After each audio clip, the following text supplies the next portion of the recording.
టీటీడీలో ప్రక్షాళన మొదలైందని అన్నారు జనసేన నేత కిరణ్ రాయల్.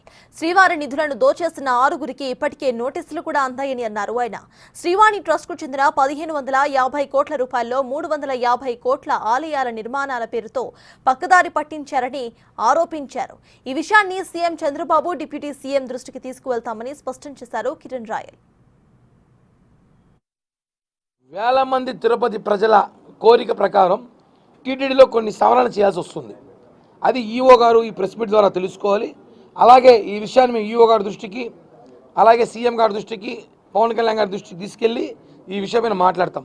ఏంటి విషయాలంటే, శ్రీవాణి ట్రస్ట్ మనకు తెలుసు 1350 కోట్లు పైన వసూలయ్యాయి. ఇప్పటికీ 1500 కోట్లు దాటాయి. దాంట్లో ఎంత అవినీతి జరిగిందో పక్కన పెడితే 350 కోట్లు పెట్టి గుళ్ళ నిర్మించామన్నారు. అది ఎక్కడ గుళ్ళ నిర్మించారో తెలీదు. ఇంతవరకు ఆ గుళ్ళ డేటా లేదు. ఇంజనీరింగ్ డిపార్ట్మెంట్ వాళ్ళు తెలుసున్నారు. మొన్న కాలిపోయింది, దీపంతో కాలిపోయింది. అది మనకు తెలిసిన కథ, ఎపిసోడ్ 1. మళ్ళా నిన్న ఎవరో మాట్లాడుతూ 540 కోట్లు గోవిందరాజస్వామి సత్రాలు కొట్టేసి కొత్తగా నిర్మించడానికి శ్రీవాణి ట్రస్ట్ డబ్బులు వాడుతున్నారని చెప్పారు. ఓకే, అది నిజమా అబద్ధమా మనకు తెలియదు. ముండ ప్రజల్లో ఉన్న టాక్ కానివ్వండి, అది టీటీడీ వచ్చి తెలియాలి.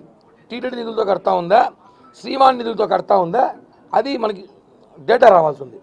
మేము అడిగేది ఏమంటే, శ్రీవాణి ట్రస్ట్ నిధులతో మీరు వీలుంటే బైలాని సవరణ చేసి శ్రీవాణి ట్రస్ట్ గుళ్ళతో ఏదైతే నిర్మాణం చేసి పునర్నిర్మాణం చేస్తున్నారో దాంతోపాటు తిరుపతిలో మధ్యతరగతి కుటుంబాలకి కళ్యాణ మండపాలు నిర్మించండి. ఎందుకంటే ఈరోజు తిరుపతిలో పెళ్లి చేసుకోవాలంటే ఈ చుట్టుపక్కల గ్రామాల్లో ఒక 5-6 జిల్లాల నుంచి సెంటిమెంట్గా తిరుపతిలో పెళ్లిళ్ళు చేసుకుంటారు. ఈరోజు మధ్యతరగతి కుటుంబం పెళ్లి చేసుకోవాలంటే తిరుపతిలో లేదు, అవకాశమే లేదు. ఏడ చూసినా స్టార్ హోటల్ మెయింటెనెన్సే కళ్యాణ మండపాలన్నీ కూడా మనకు తెలుసు. ఎన్ని లక్షలు పెడితే కళ్యాణ మండపాలు దొరుకుతాయి, దానికి ఎంత లాబింగ్ చేయాలి, ఎంత రికమెండేషన్ చేయాలి, ఎంత చేయాల్సిన బాధ్యత ఉందో మనందరికీ తెలిసిన విషయమే, మీడియా మిత్రులకు కూడా.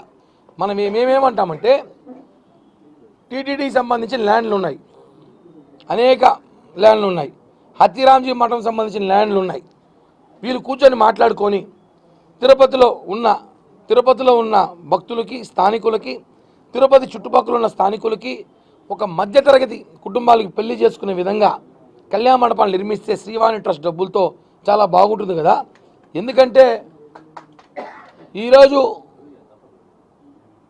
ఏదైతే శ్రీనివాస కళ్యాణ మండపం ఉంది తిరుపతిలో, గతంలో 10,000కి ఇచ్చేవాళ్ళు, ఈరోజు 1,60,000 చేశారు. దాన్ని ఏసీ చేసి టీటీడీ ఎంప్లాయీస్కి 80,000కి ఇస్తున్నారు. పద్మావతి కళ్యాణ మండపాలు ఉన్నాయి, తోలప్ప గార్డెన్స్ ఉంది, సీతారామ కళ్యాణ మండపం ఉంది, కోదండ రామస్వామి కళ్యాణ మండపం ఉంది. మొత్తం కలిపితే 12-13 కళ్యాణ మండపాలు తిరుపతిలో ఉన్నాయి. కానీ తిరుపతిలో నిత్యం రోజుకి 50-60 పెళ్ళిళ్ళు జరుగుతాయి. ఇక్కడ దొరక్కే అక్కడ చేసుకుంటున్నారు. అవకాశం కల్పిస్తే బాగుంది టీటీడీ. అలాగే కళ్యాణ మండపాలు కడుతున్నామని చెబితే 100 కోట్ల విరాళాలు వస్తాయి. టీటీడీ పేరుతో సామాన్య భక్తులకి, సామాన్య ప్రజలకి కడుతున్నామని చెబితే 100 కోట్ల విరాళాలు వస్తాయి కదా. అందుకే జనసేన పార్టీ తరఫున ఒక స్థానికులుగా మేమందరం కూడా ఈ ఒక్క విన్నపాన్ని ముఖ్యమంత్రి చంద్రబాబు గారికి, డిప్యూటీ సీఎం పవన్ కళ్యాణ్ గారి దృష్టికి తీసుకెళ్ళి శ్రీవాణి ట్రస్ట్ నిధులతో గుళ్ళ నిర్మాణంతో పాటు ఎక్కడ చేశారు, పోయినసారి గుళ్ళ నిర్మాణం చెప్పి చాలా మోసం చేసి